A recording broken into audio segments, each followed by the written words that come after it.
जय हिंद दोस्तों, welcome back my channel friend. आज हम देखने वाले हैं 14 जून के करंट अफेयर्स जो आपके एग्जाम पॉइंट ऑफ व्यू से वेरी वेरी इंपॉर्टेंट रहेंगे। चलिए स्टार्ट करते हैं 14 जून के current affairs friends. Question number first है, विश्व रक्तदान दिवस कब मनाया जाता है? World donor blood donor day कब मनाया जाता है? तो फ्रेंड ये आज ही के दिन 14 जून को मनाया जाता है। ठीक है, कुछ इंपॉर्टेंट बात आपको अच्छे से पता होनी चाहिए इसके बारे में, जैसे कि 14 जून को हम विश्व रक्तदान दिवस मनाते हैं और इसका जो मेजबान देश है मैक्सिको है। और इसकी जो थीम रखी गई है, रक्तदान करना एकजुटता का कार्य है, प्रयास में शामिल हो और जीवन बचाएं। ठीक है ना, आप अगर सपोज अपना रक्तदान करेंगे तो जो रेयर रहता है उसको वो रक्तदान जो आपने किया है वो दूसरे के काम आ सकता है। ठीक है, तो इसके लिए काफ़ी ज़्यादा मुहिम भी चलाई जाती है। और विश्व स्वास्थ्य संगठन ने 2004 में कार्ल्स लेजेंस्टीनर की जयंती पर 14 जून को विश्व रक्तदान दिवस के रूप में बनाने की शुरुआत की थी। ठीक है, तो कुछ इंपॉर्टेंट बातें हैं जो आपको इस बारे में पता होनी चाहिए। ठीक है फ्रेंड्स, चलते हैं आगे। Friend question number second important है, किसने जीता खेलो इंडिया यूथ गेम्स 2021 का खिताब? तो फ्रेंड ये किसने जीता है 2021 का खिताब? तो राइट आंसर होगा ऑप्शन बी, हरियाणा ने। ठीक है ना, हरियाणा ने खिताब जीत के अपने नाम करा है। सेकंड नंबर पे महाराष्ट्र और थर्ड नंबर पे कर्नाटका रहा। महाराष्ट्र ने वहीं 125 टोटल पदक के साथ ये गेम खत्म की और वहीं कर्नाटका ने 67 पदक के साथ ये गेम खत्म की। ठीक है, तो आपको पता होना चाहिए टोटल पदक सबसे ज़्यादा पदक जीतने वाली जो हरियाणा रही है, उन्होंने 137 पदक इसमें जीते। ठीक है, 36 राज्यों केंद्र शासित प्रदेशों से तकरीबन 2262 महिलाएं सहित कुल मिलाकर 4700 एथलेटिक्स ने इसमें पार्टिसिपेट किया। तो वेरी वेरी इंपॉर्टेंट है, याद रखना आपको। ठीक है ना फ्रेंड, तो ये जो आयोजन था कहाँ पे हुआ? पंचकुला हरियाणा में ही आयोजित किया गया था ये पूरा। ठीक है, तो कुछ इंपॉर्टेंट बातें इसके बारे में आपको पता होनी चाहिए। ठीक है फ्रेंड्स, चलते हैं आगे। फ्रेंड क्वेश्चन नंबर थर्ड है, किस भारतीय राज्य ने सुरक्षा मित्र परियोजना वाहन निगरानी प्रणाली लॉन्च की है? तो फ्रेंड ये किसने लॉन्च की है? तो राइट आंसर होगा ऑप्शन ए, केरला ने। याद रखना, थोड़ी एक इंपॉर्टेंट सी एक परियोजना है, सही एक परियोजना है। इसमें क्या है, इसके अंदर बेसिकली एक सुरक्षा प्रणाली लगाई जा रही है। दुर्घटना के समय संकट संदेश भेजा जाएगा।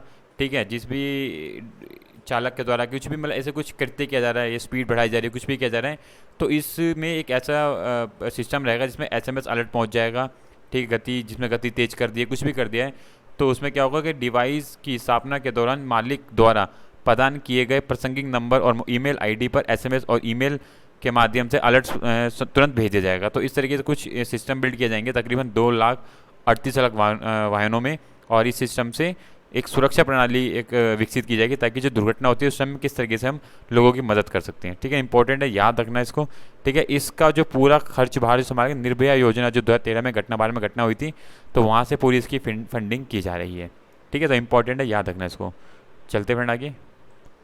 फ्रेंड क्वेश्चन नंबर फोर्थ है, इंपॉर्टेंट है, याद रखना, कौन सा देश शंग्रीला डायलॉग एशिया सुरक्षा शिखर सम्मेलन का मेजबान करेगा? तो कौन सा देश है वो? तो राइट आंसर होगा ऑप्शन डी, सिंगापुर। ठीक है, सिंगापुर के अंदर ये जो शंग्रीला ला डायलॉग जो एशिया का सुरक्षा सम्मेलन होता है वो सिंगापुर के अंदर आयोजित किया जाएगा। ठीक है, बाकी यहाँ पूरी इन्फॉर्मेशन दी गई है जो आपसे आप रीड आउट कर सकते हैं। फ्रेंड्स के बारे में कुछ एडिशनल इन्फॉर्मेशन है तो एक बार इसको भी जरूर रीड आउट कर लेना। ठीक है, चलते हैं आगे friends. Friend question number fifth है, किस संसद ने पेट्रोल और डीजल कारों पर प्रतिबंध लगाने के लिए मतदान कराया है? तो फ्रेंड किसने कराया ये? राइट आंसर होगा ऑप्शन ए, यूरोपीय संसद ने। ठीक है ना, यूरोपीय संसद 2035 में नई पेट्रोल और डीजल की बिक्री पर प्रतिबंध लगाने का मतदान कराया है। ठीक है ना, यह मतदान एक संशोधन पर आयोजित किया गया जिसमें 2035 के बाद नए वाहनों के माध्यम से कुछ ऑटो उत्सर्जन की अनुमति दी थी। इस संशोधन को संसद सदस्यों द्वारा अस्वीकृत कर दिया गया पर। ठीक है, तो उन्होंने इसको कराया था। तकरीबन यूरोप के संघ के 27 देशों ने पेट्रोल और डीजल से चलने वाली नई कारों की बिक्री पर प्रतिबंध लगाने के लिए बोला था। ठीक है, तो इंपॉर्टेंट है, याद रखना। ठीक है, बाकी यहाँ पूरी इन्फॉर्मेशन लिखी गई जो आपको यहाँ से रीड आउट करनी है। ठीक है, चलते हैं आगे फ्रेंड्स। फ्रेंड कुछ एडिशनल इन्फॉर्मेशन है जो आप यहाँ से पढ़ सकते हैं। ठीक है, चलते हैं आगे।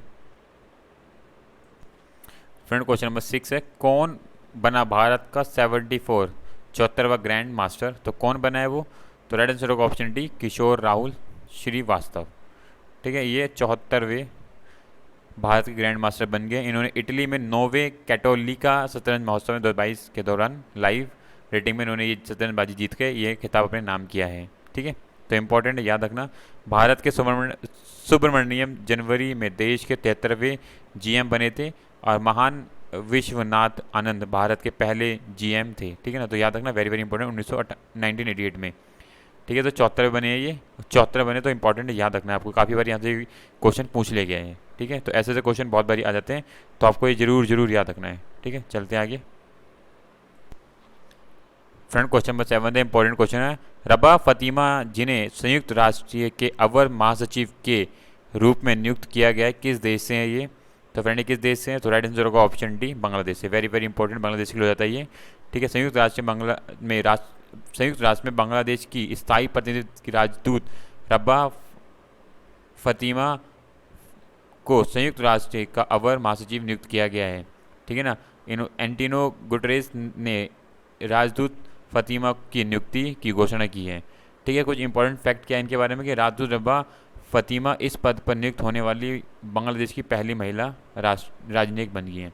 एक इम्पॉर्टेंट पद है और इनको ये मिला है। ठीक है, तो इंपॉर्टेंट याद रखना, ये हमारे पड़ोसी देश की ये खबर है। ठीक है, चलते हैं आगे फ्रेंड्स। क्वेश्चन नंबर 8 है, किस राज्य सरकार ने लॉन्च किया है फ्रूटर्स सॉफ्टवेयर? तो किस राज्य ने ये लॉन्च किया है फ्रूटर्स सॉफ्टवेयर?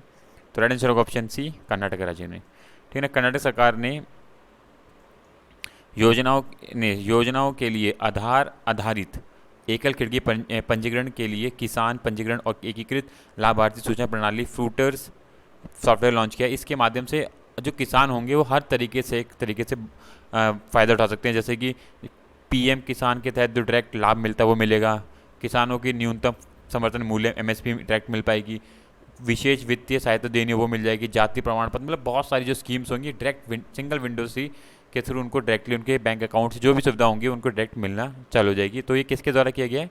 कर्नाटक राज्य सरकार के द्वारा। ठीक है, इंपॉर्टेंट है, याद रखना बात को। ठीक है, चलते हैं आगे फ्रेंड्स।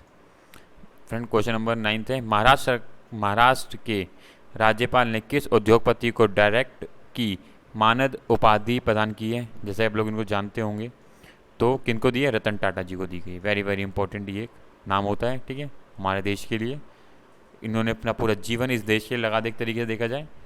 ठीक है, तो रतन टाटा जी को इस उपाधि से सम्मानित किया गया है। ठीक है, चलते हैं आगे friends. Very important question, UNGA ने बहुभाषावाद पर पहली बार किस देश का अपनाया प्रस्ताव? तो वो है हमारा देश भारत। पहली बार ऐसा हो रहा है कि भारत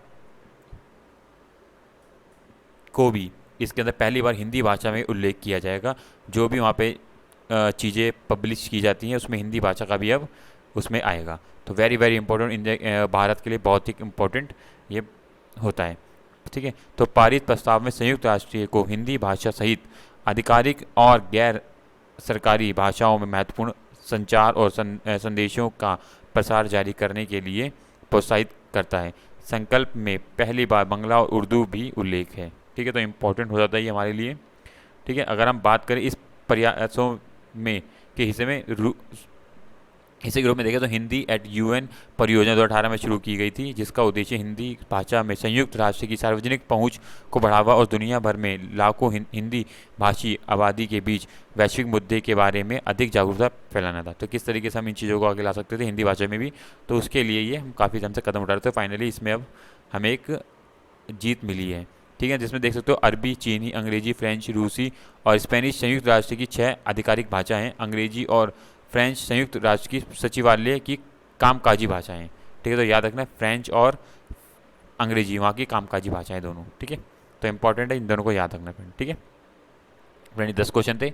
इसी तरीके के फ्रेंड वीडियो के लिए चैनल को subscribe and bell icon click करें ताकि आपको time to time important updates मिलती रहें। तो thank you for watching my video friend. Thank you, bye bye. Thank you friends.